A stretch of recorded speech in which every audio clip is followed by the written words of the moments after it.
So we're just going to go with it and say, hi, all.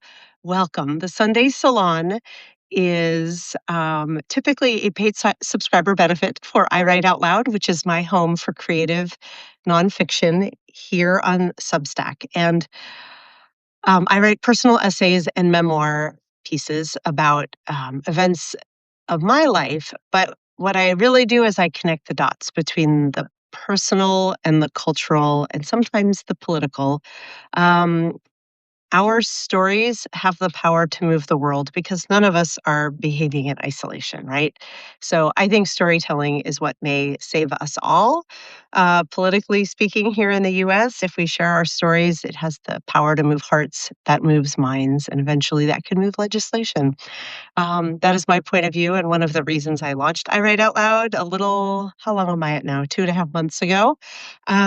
It is also, it was an act of audacity in trying political times to say, you know what, it's important to keep focusing on art, right?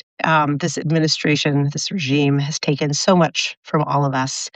It is important that we um, continue to make art, we continue to paint, to draw, to write music, to write essays, all the things.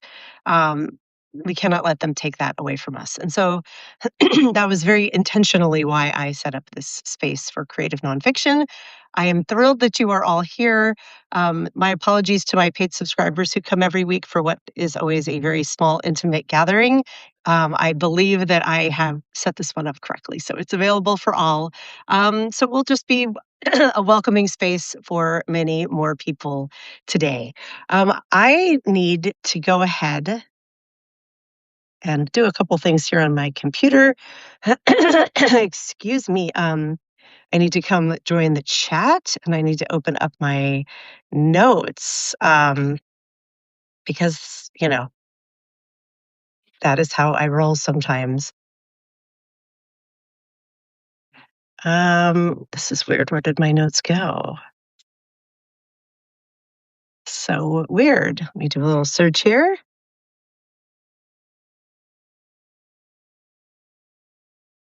Um,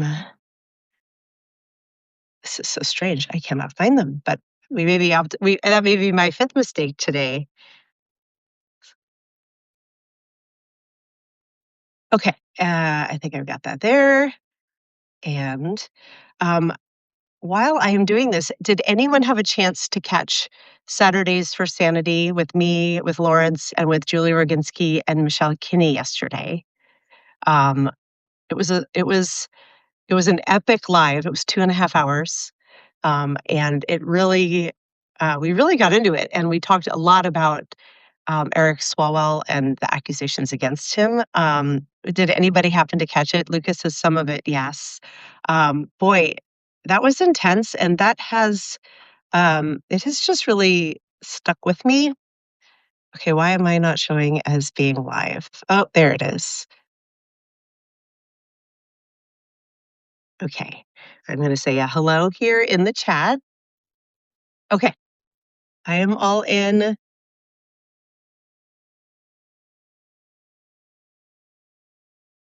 And I am going to close these windows so that they don't distract me. And then I'm going to get going. Can you all hear?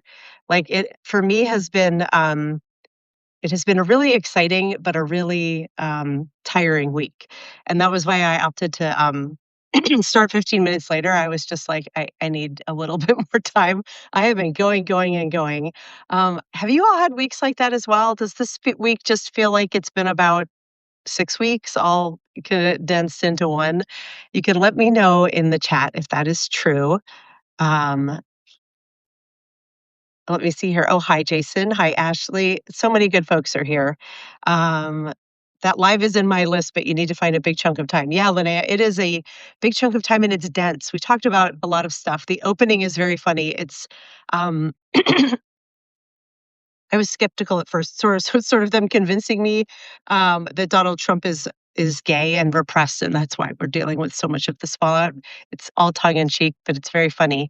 But then we moved into Eric Swalwell, and Julie Roginski has spoken with the kind of the main woman who came out, the one who's on the record with the Chronicle and the with CNN, she spoke to her right before that all went public, and she was like, yeah, I cannot disclose everything in her story because it is her story to tell, but um, Julie runs a nonprofit, like an advocacy group for women in circumstances like this, and she was like, "This is one of the worst stories I've ever heard." And it's absolutely true, and it's corroborated. So, I'm having a lot of thoughts about him today, and it is, we're gonna talk about that later. We're gonna talk about this essay first, and let me go grab the essay too. Okay. The essay this week is called by so to clarify, since there's a lot more folks here than are usually in the Sunday Salon, um, I post one story every Monday, a new essay, and I go live on Wednesday evenings and we have a public conversation about it. And I watch to see the responses to the essay. And on Sunday we come back and talk about kind of a broader cultural conversation. What has the response been like on Substack? And also what are some of the bigger cultural narratives that the story's speaking to? I also tend to spill a little tea, not literally because I don't want to spill tea on my MacBook, but I give a bit of behind the scenes context, kind of a deeper conversation, and it does tend to be more of a conversation because it's typically a smaller group. Today, I inadvertently set this up as an all subscriber live instead of a paid subscriber live. My apologies to my paid subscribers. I will hopefully not make this mistake again.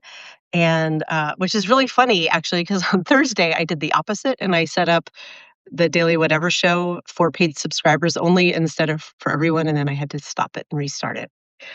Y'all, I have a lot on my plate, and this is what starts to happen. The cognitive load is massive, and I can take on a lot, and then everything starts being like bloop, bloop, bloop, bloop, bloop, bloop, starts falling off. So let me put this week's essay in.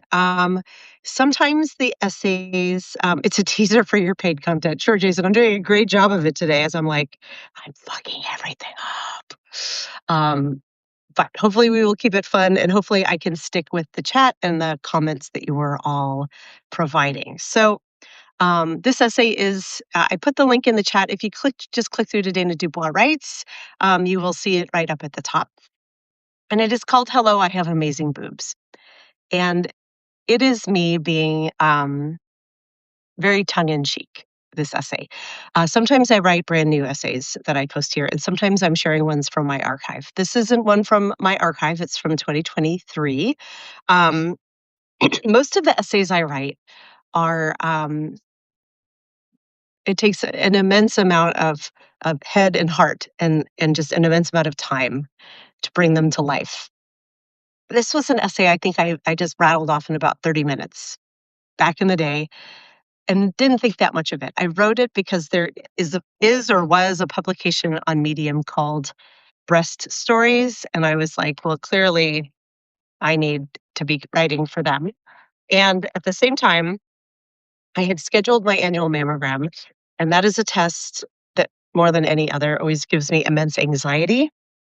Here you go, Kira. There you go. And so I wrote this essay as a way of just kind of dealing with that anxiety, and I didn't think that much of it. Um, it is the most viral essay I've ever written. Not this one that I just posted to Substack, but the original one on Medium. For many months, if you Googled amazing boobs, I was the top hit. And so it's gotten, I think, hundreds of thousands of clicks to Medium. Tragically, they're not monetized because it's just driven by SEO, not by Medium members finding it. But otherwise, boy, I'd be like retired at this point. Not really, but it would have been a nice win.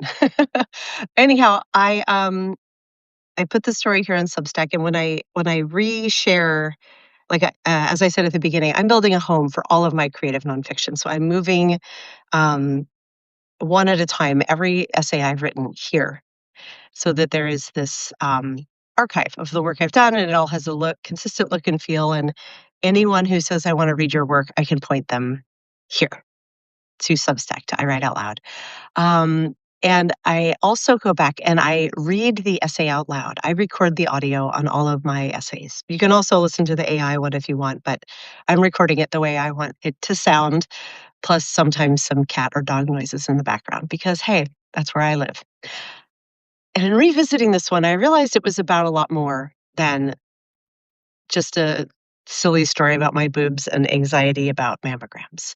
Um, this story is it's a feminist statement in that we women are taught from the time we can start being teachable, I guess, that our bodies have something wrong with them, right? Our faces are wrong, our hair is wrong, our clothes are wrong. Um, there is no right way to be a woman, but there are certainly beauty norms that we are under immense pressure to keep up with. And a lot of them have to do with being very thin, being very fit, being whatever the kind of du jour trend is for bodies. Like right now, women want to have, big bubble butts and they're getting surgery to get it. Other times, you're supposed to just be very skinny and bony. Whatever it is, our bodies are always under scrutiny. And so to me, writing this essay, and it is my tongue in cheek, but also serious way of saying, like, it is okay to say, I love my body or I love this part of how I look. We actually should do that because it's been a really huge lift. And thank you for saying I'm a positive and powerful woman. You also said of perfection, Ashley, and I'm certainly imperfect. If today proves nothing else, it proves just how imperfect I am. But that's okay. We're supposed to be imperfect. Um, and yeah, it's also okay to go out there, and it's important to start your day and to move into the world and say, I really like my ex. So maybe since we have so many folks here today, perhaps we can do a little, a lot of people just joined, so I'm going to put the link back in here. Perhaps we can do a little like, hello, I have amazing X. What is your X? Right? What's your thing that is amazing about you? Everybody go put that in the chat if you don't mind. If you're feeling bold enough to proclaim what you like. I'll do another one. Hello, I have amazing hair. It's a bit of a mess today, but at 55, I should not have so much beautiful hair, and I do, and I don't understand why. And I'm still not good at styling it, but I would love if everyone in the chat just weighs in with, "Hello, I have amazing fill in the blank." Oh, hi, letters. Oh, look, you capitalized your handle. You're no longer all lowercase in one word. I like the change. I like it. Um, Letters from a Feminist will be on the Daily Whatever show again for Fine Feminist Hour on Thursday. So that's a sneak peek. I haven't announced our lineup yet, but she will be there. And she was on a few weeks ago and she was great. So please join Zelfina and me as we pop off about feminist things. Let's see here. I'm a jewel, keep glowing. Oh, thank you, learner. Noble says, I have amazing boobs and a brain. Yes. That is great. Letters says, I have amazing taste in dresses. Oh my gosh, me too. This is one of my favorites. I don't usually wear blue, but I like this tone of blue and I like the flowers. Jason says, people tell me I have an amazing smile, so I'm going with that. You do have a really nice smile, Jason. Kimmy says, I have amazing lovability. 2 words, love ability. So you're very good at love. I love that. What a great thing to love about yourself. Lynette says, I have an amazing smile and teeth, never braces and straight. Good for you. Annabelle says, my hands are gorgeous. Oh, I have a thing for hands. Mine are rather ordinary, but beautiful hands are a lovely thing. Aaron says, I have a large nose I had to grow into. I used to hate it. I have a thing for big noses. I don't like like all the little upswing noses people are getting. I'm like, I like a big nose. Fun fact, my father, when I turned 16 or right before I turned 16, said, for your 16th birthday, you can get a nose job if you want one. And I was like, but I don't want one. So in case your family of origin story is whacked, there's one of mine. Let's see here. Liberty Guardian says, I have an amazing curiosity. Oh, I love that. That is a wonderful thing to have. Lucas says, I am memorable. Good. That's amazing. This is so fun. We should do this more often. Linnea says, I like my brain. I don't pay much attention to the outside. Maybe I have amazing skin. Okay, good one. I do not. I wish I did. I can't believe your dad offered that. Yeah, I think that was a growing up Jewish in the 80s thing. A lot of girls got nose jobs, I guess, but yeah, unsolicited. There were many things in the world I wanted, but a nose job was not one of them. Never had one. Yes, Jason says that is the ultimate Jewish Sweet 16 gift. I can say this as a Jew. Exactly. Did not want, um, and my older daughter very much has my nose and she doesn't like it. She's asking for a nose job. And I'm like, one day when you can pay for it, sure. If you want one, you do you. Oh, my tea. Didn't even have a chance to drink it this morning. It's already getting cold. Let's see. Ashley says, I have an amazingly high IQ for 60 years old. That's awesome. High IQs, brains. We all love that. Um, okay. This is really fun. Oh, wait. Are there any more? No, I think that is all. Thank you for all the hearts that are flying in. And thanks for weighing in with that. That was a spontaneous um, decision to do that. But my first talking point that I have here is just talking about body gratitude and praising something about your body or your looks or your non physical attributes without immediately hedging it. That's what we women do. We tend to be like, I have good hair, but I get split ends, or oh, but the blonde I put in got kind of brassy this time. Um, Oh, but naturally it's mousy brown, right? We can't just because it is naturally mousy brown. Lest you think I have red hair naturally, I think it's pretty clear this is not my natural color. It is also very dry this morning. I'm not going to say I styled it in 30 seconds, but I did. And it was curly before. When you go from curly to straight, that's a hard thing. I'm better off rewashing it and then brushing it when it's straight. Or when it's wet, letting it straighten. But going from like bedhead curly to straight is tough, but there was no saving the curls. See, look at everything I just did in hedging I have nice hair. So, um, yes. And thank you all for saying what you liked about yourselves without qualifying. I will call it a feminist act, but we're not all women here. So I will just say like it's a very positive human act. Put it out there, what it is that you're good at. Um, and the essay doesn't touch on this a ton. But I think the fact that I am a Gen X woman writing it makes it evident. We women get more invisible as we age. There have been a million think pieces written about the invisibility. Oh, I'm so sad I'm invisible now. Oh, I love being invisible now. It kind of swings back and forth. Um, it was very funny when I first published this story at 52. To be like, "Oh, not so invisible, I guess." I did laugh at all of I'm guessing, teenage boys Googling amazing boobs, who ended up with a story. Actually, I'm just gonna drink this right from here. They ended up with a clothed close-up shot of my 50-something rack in a story talking about how amazing my boobs are and mammogram anxiety. That makes me laugh, but, the invisibility question is an interesting one. We women do a lot of talking about when we were first noticed, and for most of us, it was at an alarmingly young age.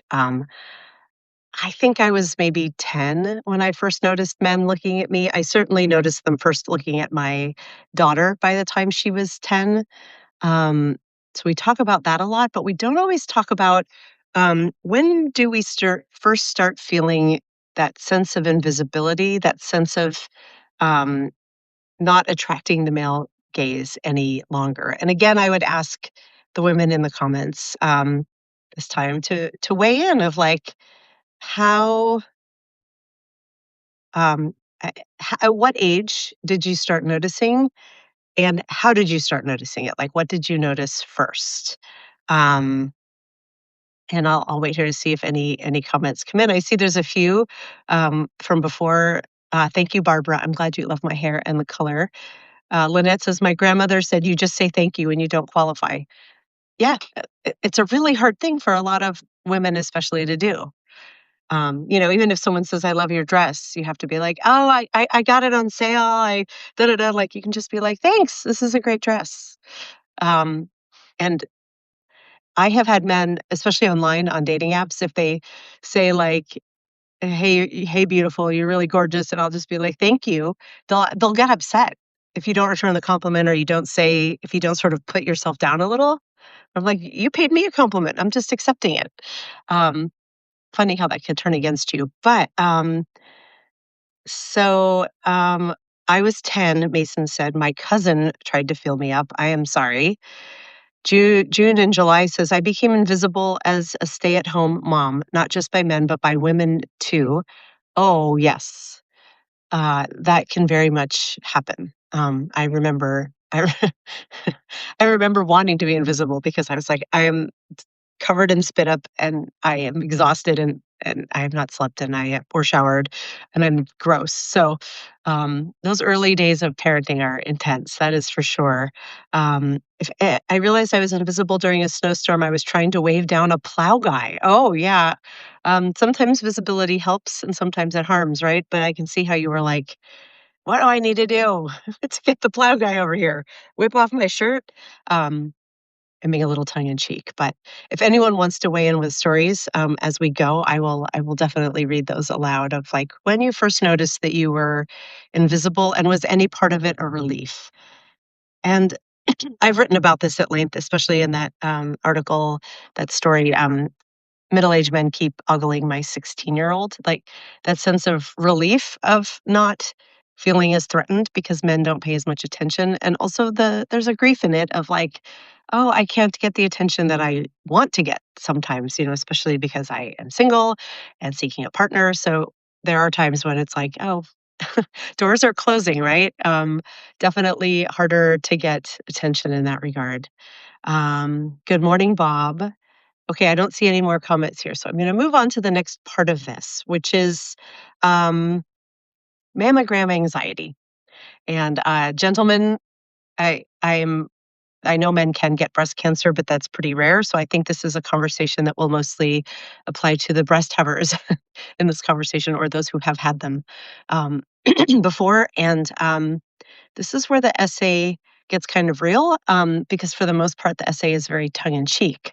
Um, but I come from a long line of hypochondriacs. I think that is also a Jewish attribute, and I think I've done a pretty good job of managing it in my adult life.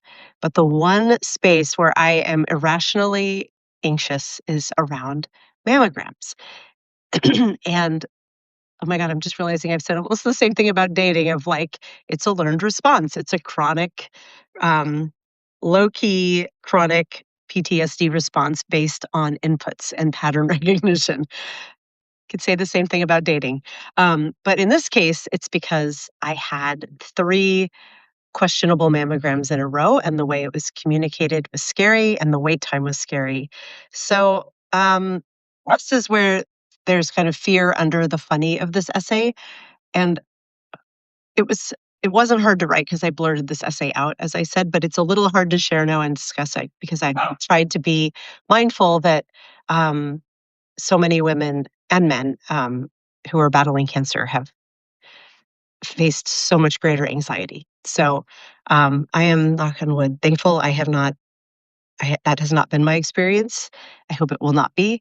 But it is still incredibly anxiety inducing to go get this test. The test itself is a great, I'm sure the women know and the men have heard that, your boobs get kind of put into this between these two like planks and then compressed while they take pictures and it's uncomfortable, but it's nothing that crazy.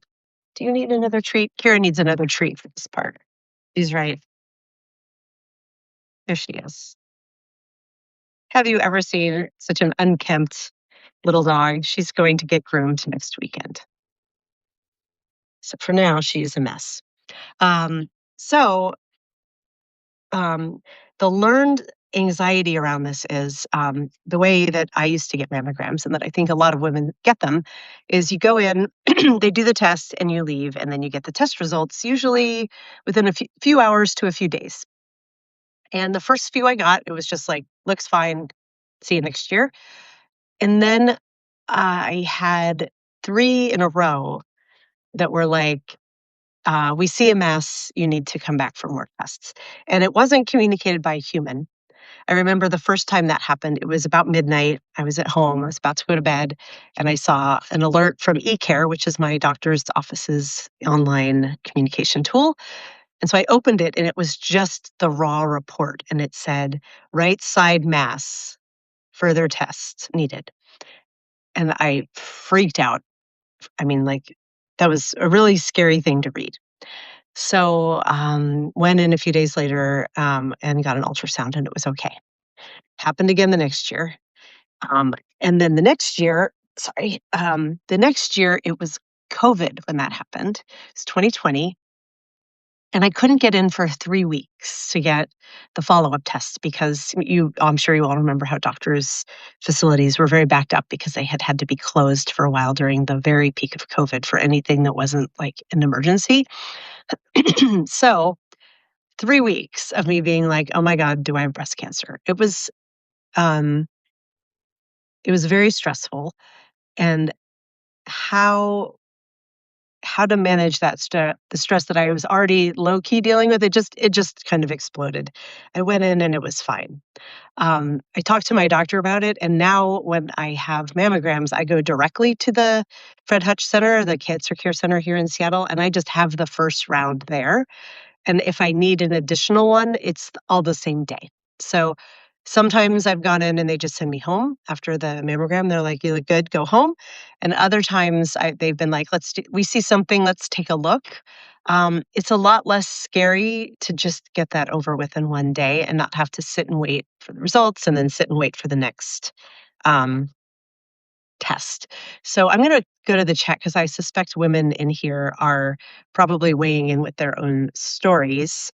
Um, it's less stressful that way, but going to that one appointment, um, I don't know how to not be anxious about it. And I don't want to be this anxious about it, right? It's really frustrating to have a part of your person that you're like, knock it off. You're probably fine. This is, even if you're not, you'll just know and you'll deal with the circumstance. But there's something about like 1 in 8 women get breast cancer. So I'm like, the number of women who walk in their normal lives and their normal days and go for this, relatively simple procedure, who then leave and everything changes after that. Like it just spooks me out. So I am coming back up here. Um, okay. Let me see here. Uh, my neighbor who is male died from breast cancer. Yeah, men can get breast cancer as well, and I imagine it is, they're not getting the yearly tests. So I imagine when they do have it, that it's probably they're finding out at a much later time. So that is scary, and I'm sorry for your neighbor. Barbara says, I've never been able to make myself do it. I'm 60. I've checked myself, and so far I'm okay. Terrified. Oh, Barbara, I'm sorry. That I completely get it. And there is a part of me that's like, you could just not go. You could just not go. But that thought of not going would sit in my head rent free, right? I would just be like, oh my God, if I would deserve it. I know I'll have it and I wouldn't have found out soon enough. If I could gently encourage you to find a friend to go with you and to go get it done, you should. The test itself is not bad. Um, it's not great, but it's I would rather have that than a filling. Let's put it that way. Like a mammogram is not that scary. And it is really important. There is such good technology now that if they catch cancer early, it is often treatable and you are a-okay. So I will gently nudge you to say, find a friend, someone to hold your hand and go. Mammography was designed by a man. That is probably true, but it is also like a tool I'm really grateful for. So if there's a less uncomfortable way to do it, that would be great. Um, so let me see here. I always cry during a mammogram. I'm sorry. I don't think I have cried, but I definitely like I breathe and I do the like I'm on a beach. I'm on a beach. Like I'm not thinking about it because it also freaks me out that the tech who's doing the test, even though they're not the ones who read the test, the results, and make a diagnosis. You know, they know what they see, right? They do these all day, every day. The doctor is needed probably for like one-off weirdness, but like I'm sure the techs, like 90% of the way there, can see exactly what the radiologists can see. So I do wonder, is the woman's like, okay, well, you can go sit in the other room and wait for us to come out if she's like, and you're fine, or she's like, oh, honey, you're in trouble. Like I always am trying to read her vibe. I can't help it. That's just how I am. Vanessa says, it's never comfortable mentally or physically to undergo a mammogram. It's not. Um, thermography is becoming more reputable. I don't know that much about it, but I'm sure there are innovations. Lynette knows a gentleman near her diagnosed with breast cancer. So yeah, fellas, it's not just us. Thanks to him, it alerted us all to remember to get our mammograms. Yep. Gina says it was unacceptable to send an alert like that. Yes, I have tried to get them turned off and I can't.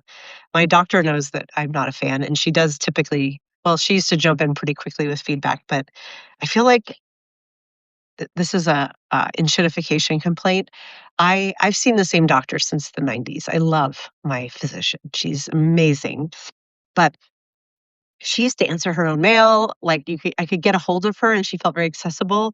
And now she's behind like 20 layers of bureaucracy and trying to, yeah. And I understand why, because she's busy and all of that, but also like it's so enshittified now trying to get a hold of anyone to like answer a simple question. I find it very frustrating. Jason says, yes, those things freak me out. I would have been freaked out too. I assume you mean the e-care alerts. They completely freak me out. Bye, Ace. I see you're saying goodbye. Oh my gosh, Luca, my mom got the opposite, all clear call, then a call back a couple hours later saying there were concerns. Oh, okay. I'm so sorry. That's some serious fuckery, like up here. Oof. Jai says I have dense breast tissue. Yes, me too. I talk about that in the story, that dense breasts are harder to read. And that's why I got all of those. Oh, there might be something, that ended up being nothing. It was just density.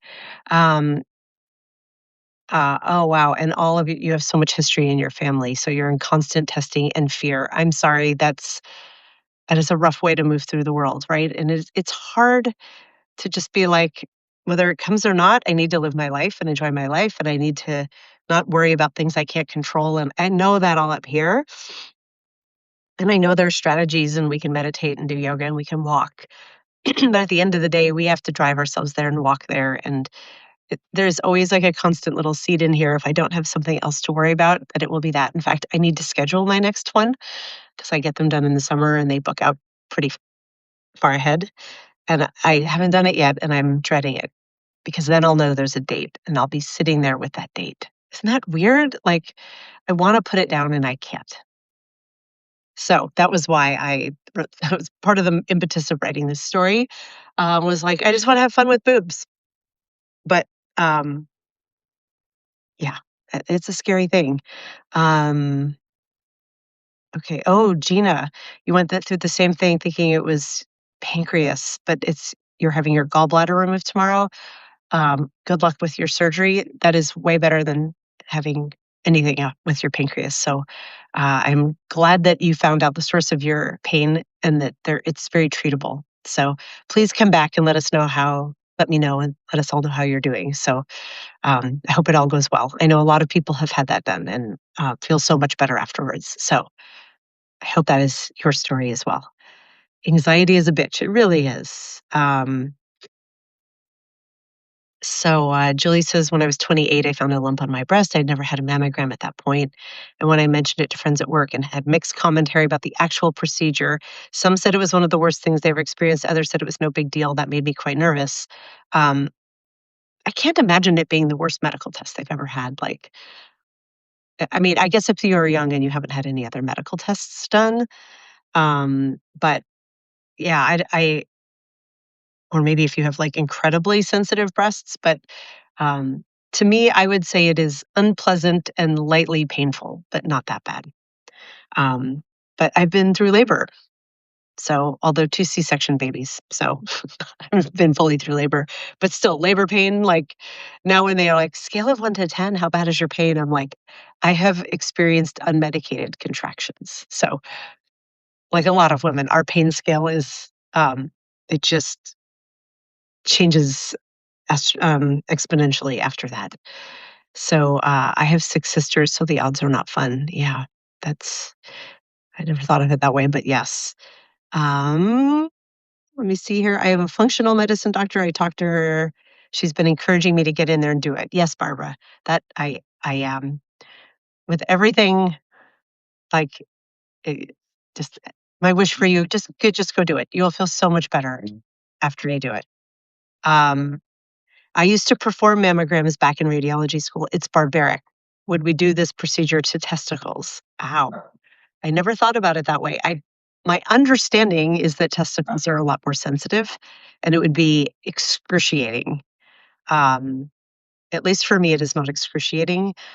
If there is a better way to do it, maybe this is my ignorance. I'm like, it seems like a pretty good test for the kinds of results that it can deliver, and the kind of scale. Like they can put, there are like vans that go around and give mammograms to women out in the community. So I feel like it's an advancement, but maybe it is barbaric. Maybe there's a really simple, like, scan they can just do without even touching you, and they're just not doing it because it's expensive. I don't know.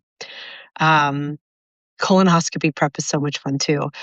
Oh, yes, I've only done that once, and it was not great, the prep, but the test itself is an awesome nap. I mean, they drug you and you wake up and like, I'm so refreshed and have no idea what's happened. So those are my favorite kind of medical procedures when you don't know that they've happened and there's no pain afterwards. Um, Let me see here. You nervously talk to the tech the whole time. I do that sometimes too. Um, they could perform a simple, not painful MRI. Insurance won't cover most. Oh, okay. Yeah.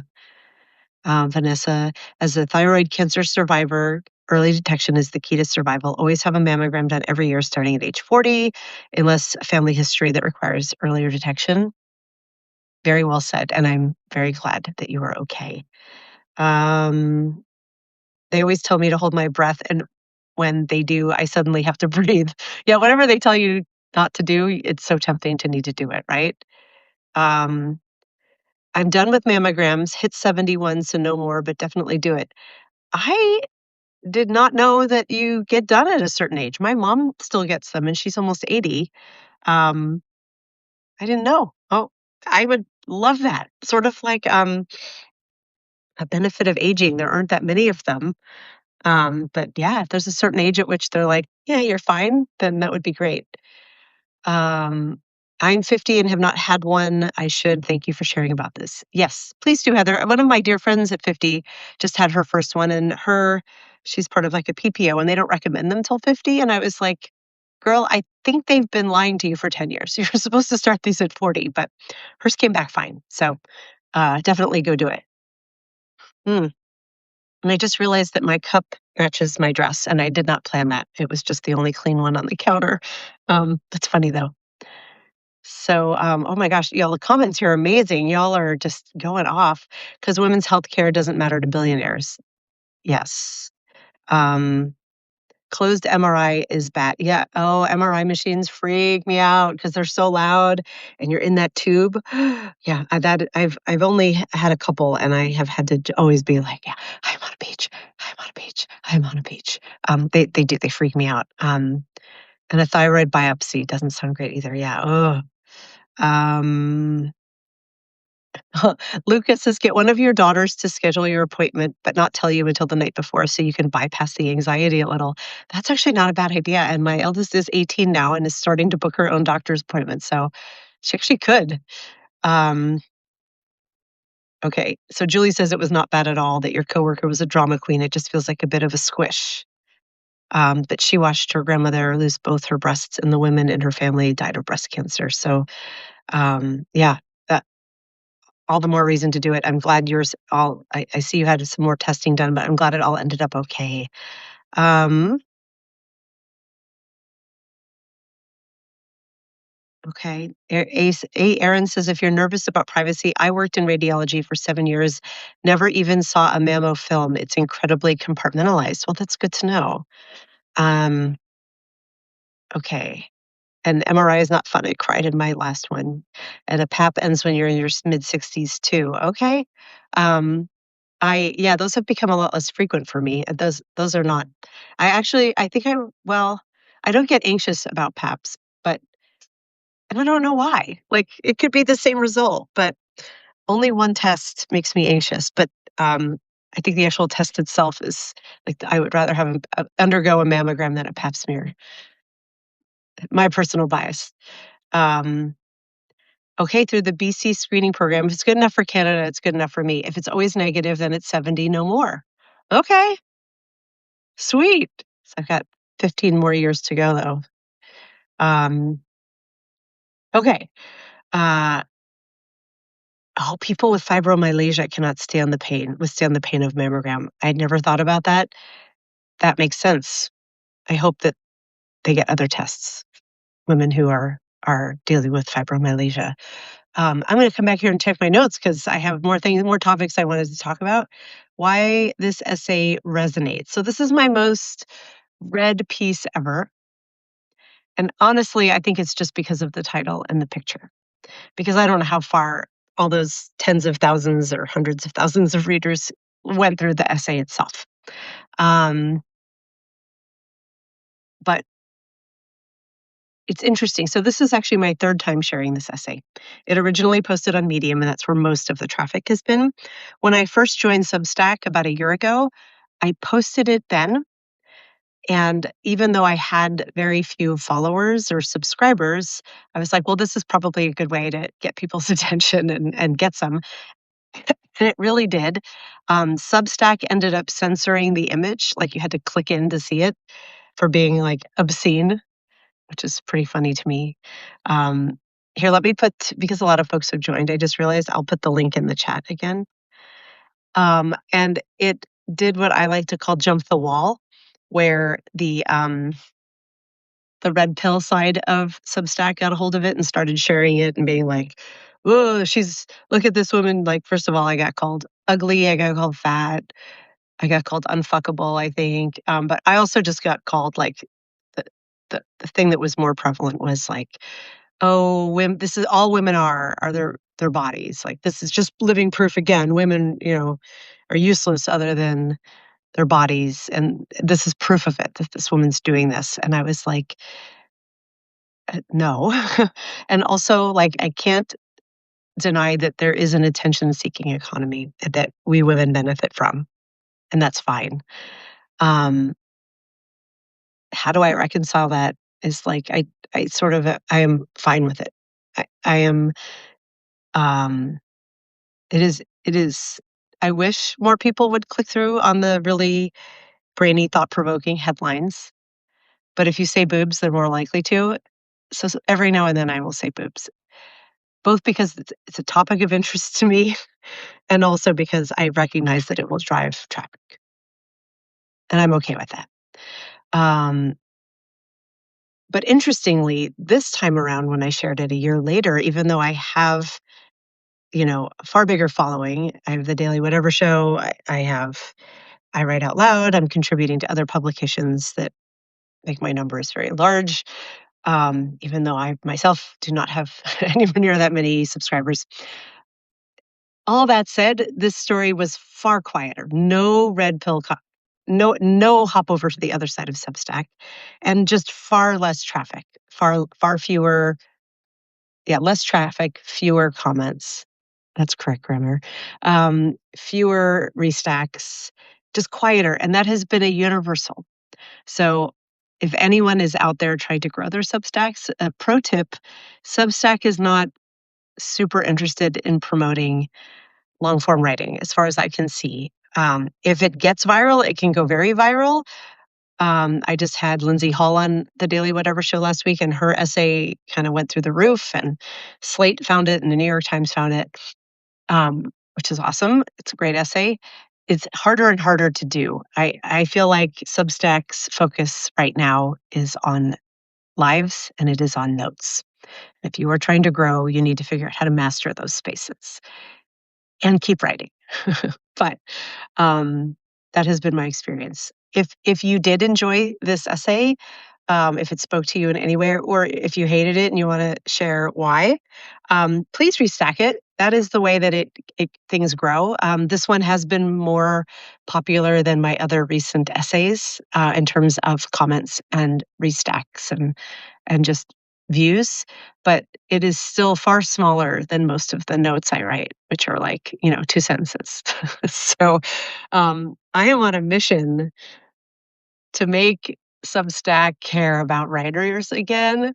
So, I'm being a little tongue in cheek again, but they are definitely moving away from being a platform for writers to being a social media platform all up, and they are very focused on celebrity notes and lives. So, if this essay resonates with you, please restack it. I would love that. And please, I'm looking at the comments here. Please restack it. Please comment, because I, of course, would love to get more attention on this. And if you are here and you are, I'll do my little pitch. If you are enjoying the Sunday Salon, this is different for most of them because it's far bigger. But I think and hope I'm still keeping up with the comments. This is a place where we just have we are in conversation. We go a level deeper. This one doesn't quite have as much tea to spill because I'm not, I'm not writing about other people. There's the backstory is not as strong. Um, some of my essays I give more like, and then do you know what happened kind of tea. Um, but I would love to have you here as a paid subscriber so you can join every week. It is $4 a month. I should break that down to like how many pennies per day is that? I feel like in pledge drives when they do that, I'm always a little bit more like, I can afford that. I should afford independent. I should support independent media and writers. But if you are able to support my work, I at a deeper level, I would be forever grateful. If not, that is okay too. Please, I love that you are here as a free subscriber. I love that you are part of this conversation. I love that you are restacking and sharing my work. These things all mean the world to me, truly. So I'm going to go back up to the comments and do some more reading. And I'm also going to look back to my, let me see here. Okay. Coming over here to read the comments. So, the scans are better now than before. Mammogram machines are better. And that you go to sleep in the MRI tool. Okay. It's so loud though. Is it not as loud? I just remember it being like dun dun dun dun dun dun dun, dun, and they were like, "Do you want music in the headphones to drown this out?" And I'm like, "No, because then I'm going to be listening to like really crazy loud music to drown it out, and also really crazy loud banging." So, um, yeah, that would be nuts. Let me see here. I had to have an MRI on my back, and my physical therapist made a calming mixtape to play because you're so claustrophobic. Okay, so I take it back. Maybe a calming tape can help, like some music. Let's see. Susan says that you have fibromyalgia and mammograms don't bother you much. Good. I'm sure it's different by individual people. Um, Let me see here. That was an amazing read. Thank you. Thank you so much. It's not my most literary story, right? It's been a really interesting revisit of my older content because I'm proud of everything I've written. And also, I can see how I've evolved as a writer. Um, Sometimes I'm doing like very light edits before I post to I Write Out Loud, but for the most part, I'm trying to share an archive. And so I don't always change things. And this was an essay where I changed very little.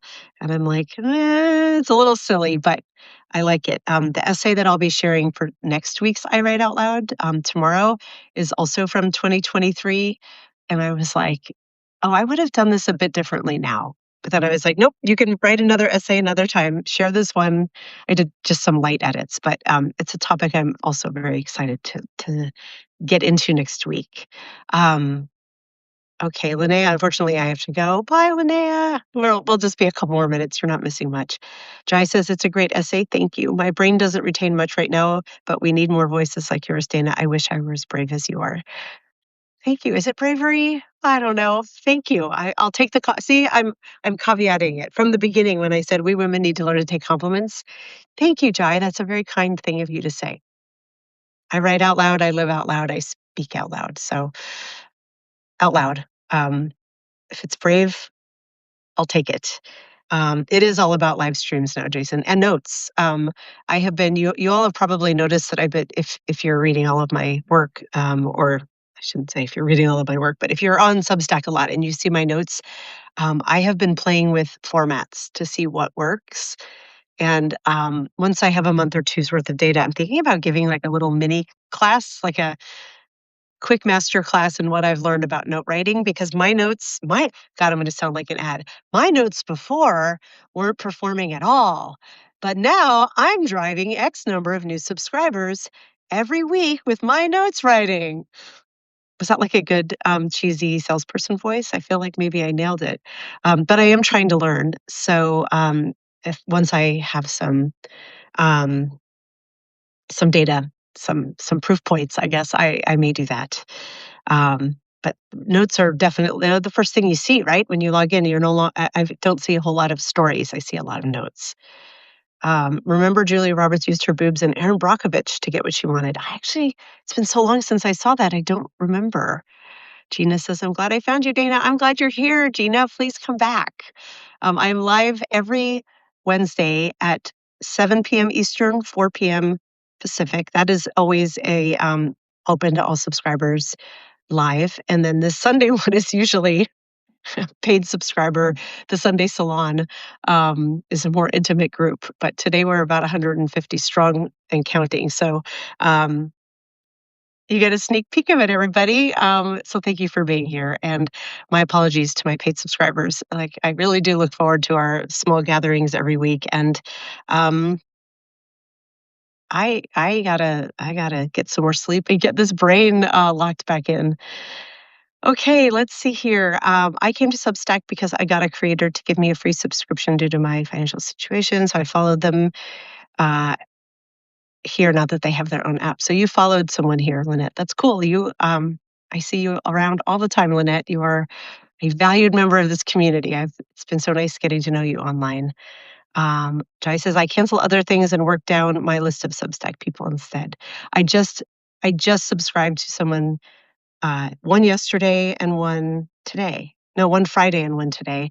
I have so many paid subscriptions that part of me is like, I think I may have more that I subscribe to than I have subscribers.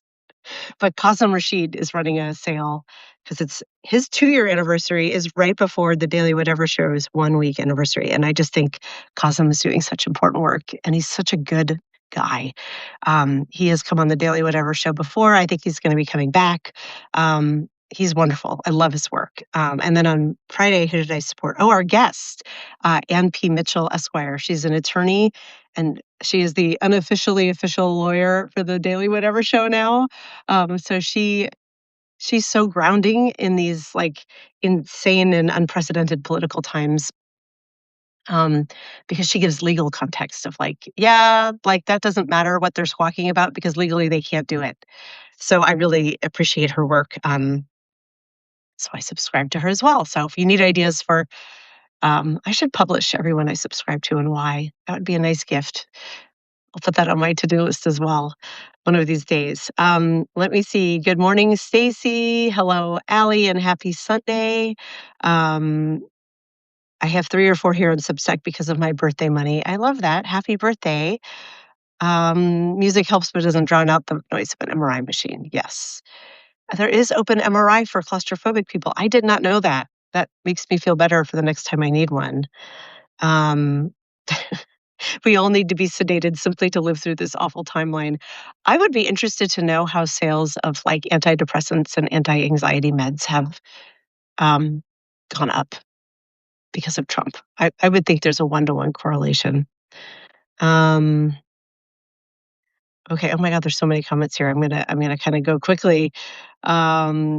Shayla says that would be appreciated. I'm trying to figure out what works. Haven't found any patterns yet. Yeah, that's the trickiest part is trying to note patterns. Just like in dating, it's hard to find patterns. And just like in dating, I am using AI to try to help me. Um, Here's a pro tip I can give you, Shayla and others. The dashboard that Substack gives is it only shows your posts, which means your long form writing and your lives. It doesn't really give a great visual on notes, but you can go into your dashboard view and you can download a bunch of data in the growth section. So I do that, and then I upload it to Claude, and I say, give me an analysis of what's going on. And it's really helpful because you can go in and manually read those, but it's hard if you haven't. That is actually a very good use, I think, of AI. If just please look at this data. I told it, I am the executive leader of I Write Out Loud, and here is all the data for the first quarter of the year. I need you to provide me a Q1 summary of the key wins and the key misses and what the biggest opportunities are. And I'd say Claude got it like 85% of the way there. I work in a corporate setting, so like I've been through a lot of quarterly business review meetings, and so I was able to prompt it. And so I have a bit of a plan for Q2. I have numbers I'm trying to reach. I have areas where it says these are opportunities. We'll see if they're consistent, and then I will share what I learn. But that is one pro tip: is go download. Once you have a bit of, I know you're kind of newish, your publication is anyhow, Shayla, but once you have a month or a quarter's worth of data, pull it out and ask your favorite bot of choice to analyze it for you. And tell it, like, I'm the executive, so do a summary first and then dive into the points. I found that really helpful. Lynette, you have great notes, and I cannot lie. Thank you for carrying through my subhead and Sir Mix-a-Lot quote. Sir Mix-a-Lot lives here in Seattle. I have not met him yet, but I know a lot of people who have and say he's a great guy. So Julie says, you are lovely and amazing. I love your stories. Thank you. Oh my gosh. I have to get ready for my own live stream. I'm glad I was able to catch part of yours, Dana. Thank you. Good luck with yours. NDH, neurodivergent hodgepodge. Jason says, most of my existing clients who subscribe to me have no idea about notes and don't automatically follow me. It's a struggle. Jason, here's how I would think about it if I were you, because this is how I've put my hat on. Your notes are top of funnel. I don't know if you work in marketing ever, but marketing tends to be, oh, my all on screen here, a funnel. And the bottom of the funnel is conversion on Substack, being a paid subscriber. So you need to do your top of funnel work to bring new people in, and that's your note.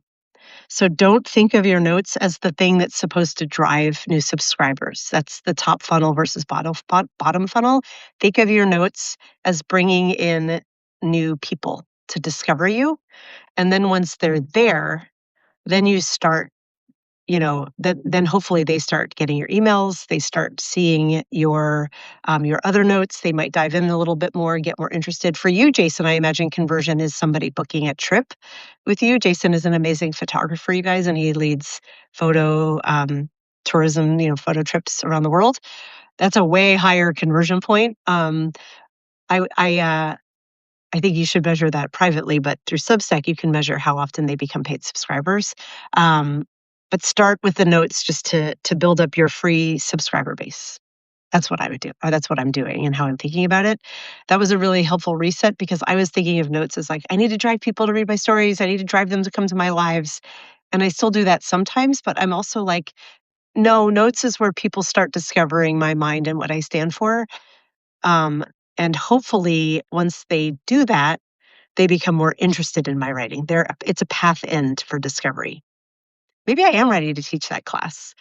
There are stats for antidepressant usage. It's a lot, I bet.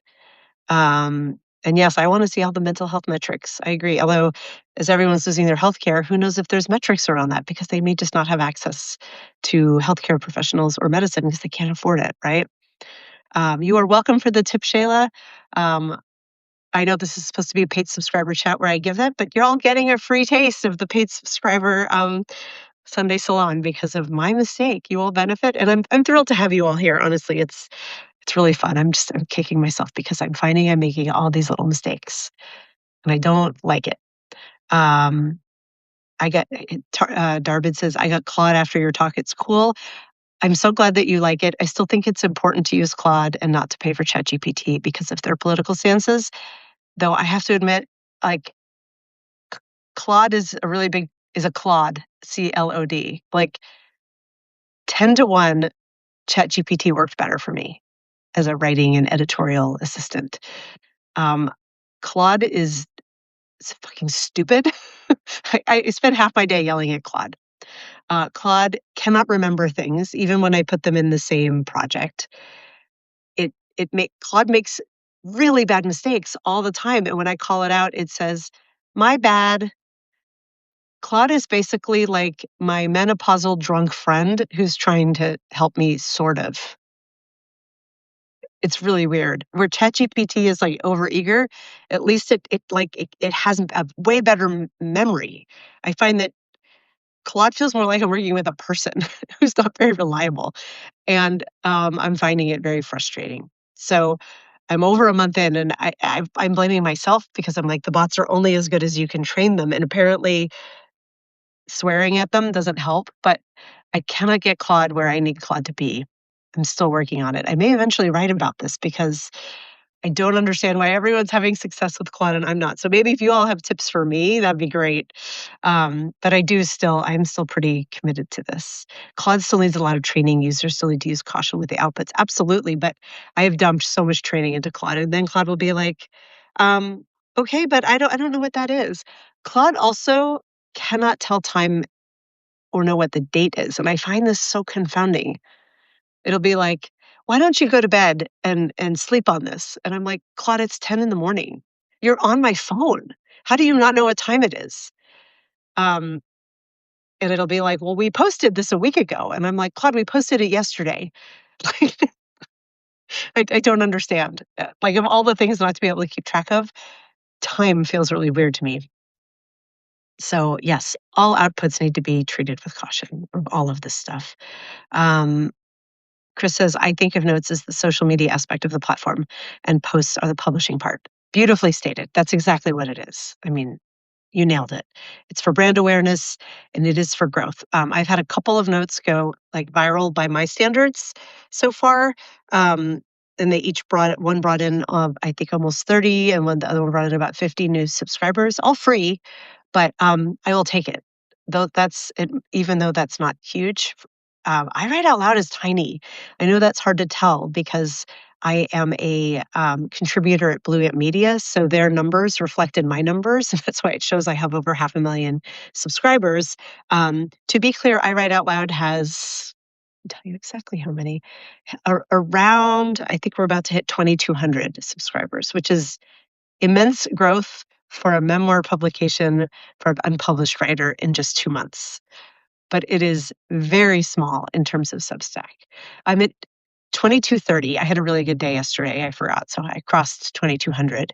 Um, so when I say that every subscription matters for me, it really does. I am but a wee presence here on Substack, but I am really trying to figure out how to make this bigger because this is how I want to be spending my rare and precious days. I want to be writing. I want to be podcasting, building community with all of you, and doing this important work. But yeah, right now I most definitely have a day job too. So it is, which is I'm very grateful for it, and it's good. But hours in a day, right? That's why little mistakes happen. But every excuse me, every new free subscriber helps. Every new paid subscriber makes it closer to a goal of like making this something bigger and more meaningful. So I'm so grateful for all of you. I thank you so much for being here.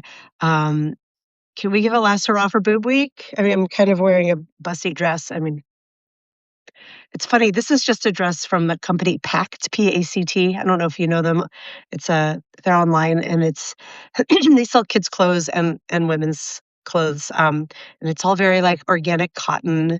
It's supposed to be very like mom core cute. Like it's not supposed to be a sexy dress, but my body turns like mortal clothing into porn star clothes. Like I cannot help it. I should be wearing a more deep cut bra because this one's poking out.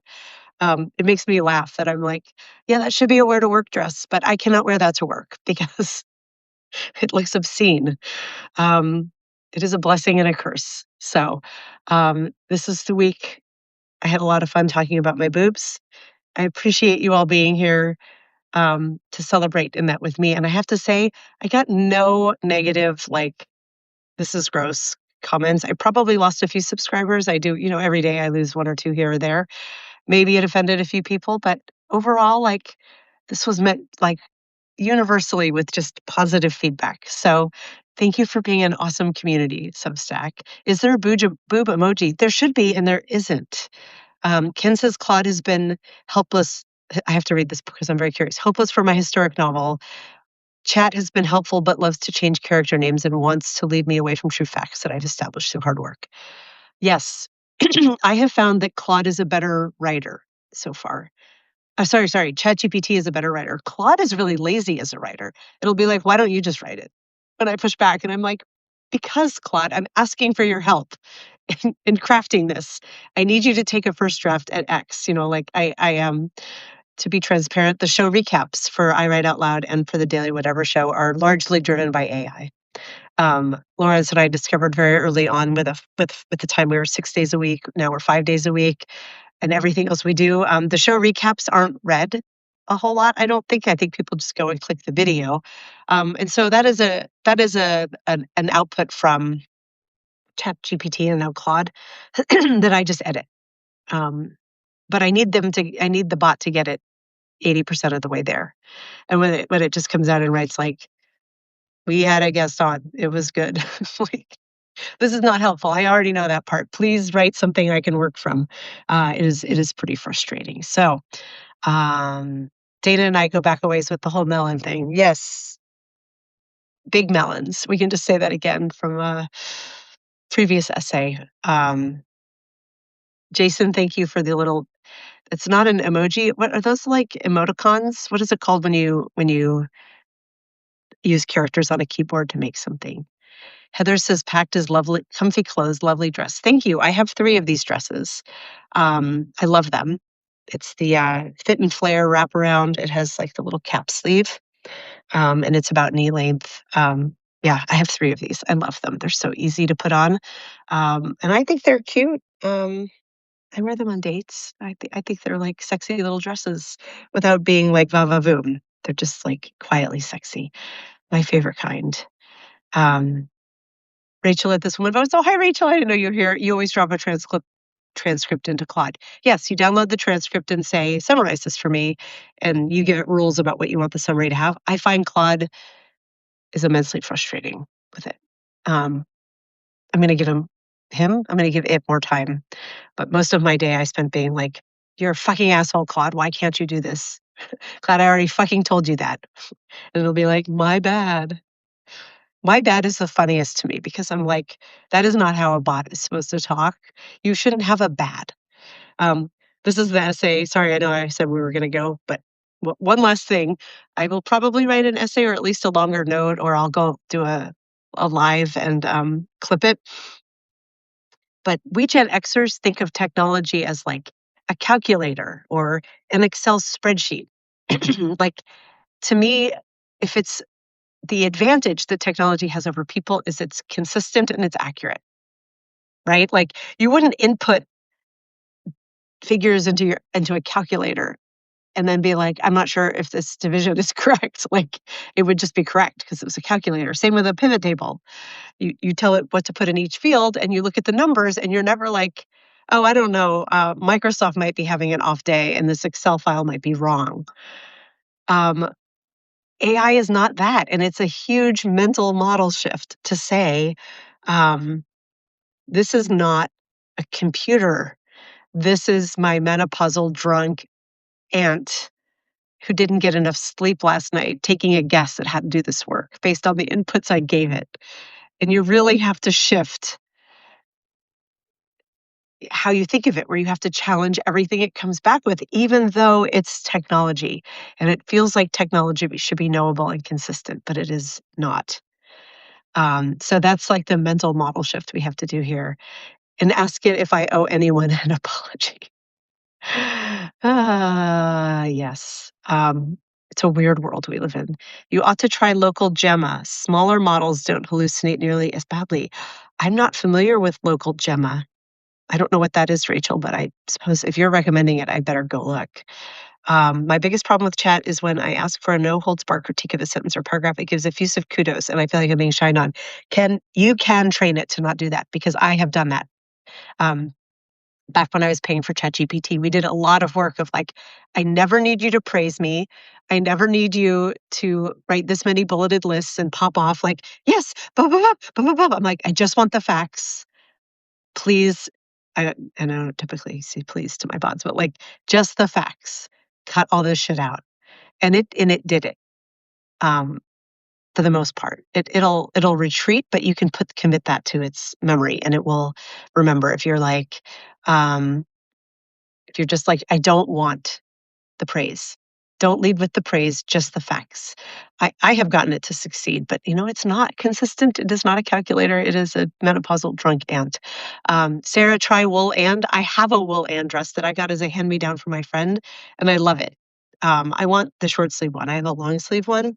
My only problem with it is I wish it were a little more tapered in the top. I look a little bit like a tent in it because of my big rack. But it's so comfortable. It's great for wearing to work. That is a staple in my wear to work wardrobe. I have a dark purple one, so it's like my color too. So marry that bot. A lot of people are starting to do that. We joke, but people are starting to marry the bots. So yes, to summarize, calculators, consistent, Excel, consistent, bots, AI bots, menopausal drunken ant with a bone to pick sometimes. My favorite thing I've tried to train Claude to do, and it's still fucking it up all the time, is for whatever reason, when I would challenge it and be like, this isn't this, you need to do it this way, it would just say, fair. And I don't know if you've noticed this. This is a millennial expression. Um, I noticed it popping up years ago that you would be like, yeah, thanks so much for doing this for me. I don't think I want to do that. And a person in that age group would be like, fair. And it's just sort of a way of being like, cool, okay. But it's nuanced. I don't like fair because I'm like, I didn't ask you if it was fair or not. I just asked you to do it or not to do it, or I was expressing an opinion. I'm not looking for you to judge it for its if it's equitable and fair or not. And I said to Claude, like, I'm not a millennial, quit saying fair. And it was like, fair. It didn't that time, but it's still doing it. And I'm like, what have I told you about fair? You said you committed it to memory, Claude. Why are you still saying it? And I don't know why. But I think it's something idiosyncratic that is picked up of like, you'll sound more human and relatable if you say fair.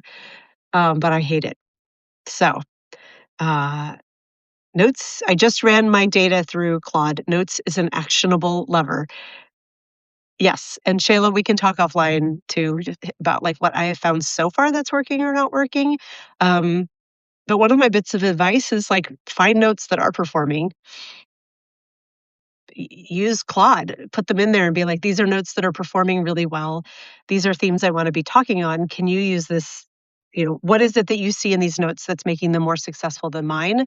How can I leverage that? And just kind of make a list of principles and then be like, help me write this. Or when you do write it, put it back in there and say, do you think this could be more viral? And if so, what would you change? And challenge it to help you. So um, my husband tells his girlfriend, and that's how he calls his bot his girlfriend. That's funny. Um, okay. I'm scrolling up here. All right. I think like when you said, oh, like when you say thank you to a server and they say no problem, it shouldn't be a problem. It's their job. I've never thought about that. And I use no problem all the time. I've picked it up, but you're right. Why no problem? Yeah. It's their way of just saying it's just a filler phrase and it's supposed to be polite, but it does sound off sometimes. And they do tend to be generational, the things that people pick up. Gen X, we say cool, like, cool. As it both means something, when something is cool, it's kind of hard to define, but it has an appeal, but it is also a filler word for us. chats are isolated, so giving instructions seem to apply only within that chat. You need to make it in the project instructions box, which I see you're doing that, Tarek. But what I'm finding is even when the file, like when it's in the project instruction area, and like I have a folder called my essays. So all of my essays live in the same project, and I'll tell Claude, like, read my other essays. You can see where I've referenced X, and it'll be like, I can't find it. And I'm like, but why? Also, search doesn't work like in a keyword way. I have searched on keywords to try to find things, and it won't find it. And it's like, it's told me, well, my search doesn't work that way. And I'm like, well, then how does your search work if not by keyword? Which generation is no worries? That's millennial, but I've picked it up. No worries. The other thing that's millennial, I think, and I may be wrong, this is just anecdotally what I see, something that I have noticed, and maybe it's younger millennial and Gen Z, when you go to a cafe or somewhere where they're making something for you and you have to give your name, or you have to give your phone number, they no longer ask, what's your name or what's your number? They ask, what's a good name for you? What's a good number for you? And I'm like, what's a good name for me? A good name for me is like Cassandra. I think it's a beautiful name. It's not my name. And I wonder if like identity is part of it. Like they've spent so much time exploring gender and sexual identity that nothing feels like saying what's your name feels wrong because people change their name a lot in identity searches. I don't know, but I have super noticed that shift with baristas and other kind of service professionals that they don't say what's your name, they say what's a good name for you. Have you guys noticed that as well? um, Chris says I have plenty of worries. That's true. No worries is Gen X. Okay, it could be because I definitely say it. Um, oh my God, when people say what's a good name for you, you say Epstein because you want them to call that out to the entire room. That's a good idea. Every moment for me is a resistant moment. I love that, Chris. That's hilarious. Ken, my grandson says that's fair when I offer a divergent opinion.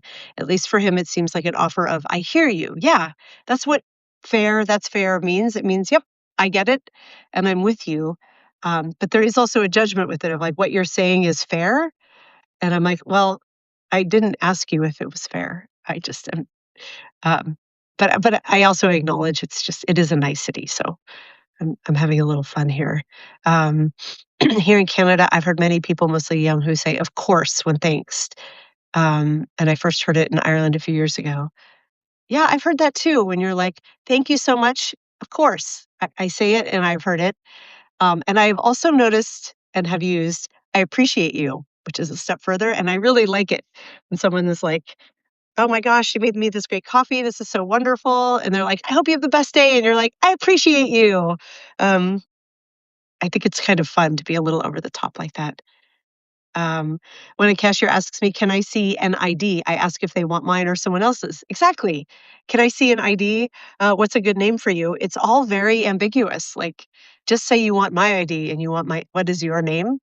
Um, heard yesterday, how are we spelling your name today? The same as every day.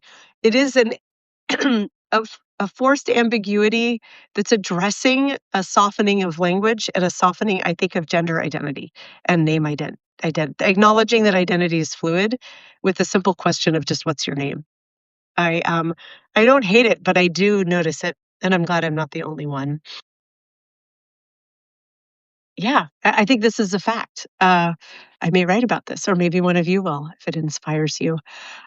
Thank you all so much for being here on um, my accidental free subscriber, paid subscriber event.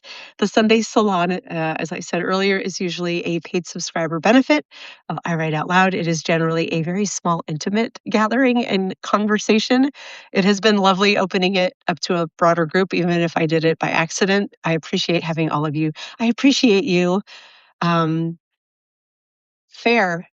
I messed up. Fair. No worries.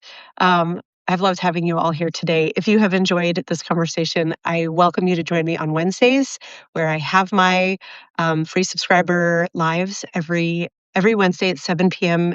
Eastern, 4 p.m. Pacific. And I welcome you to return to the Sunday Salon as a paid subscriber if you are able and you are motivated. It is just $4 a month to support me and my work. Would love to have you here. And with that, I am going to sign off and go take care of my very long checklist of to-dos for the day, starting with walking my dog and maybe having some breakfast now that it's almost lunchtime. I love you all. Mean it. Bye.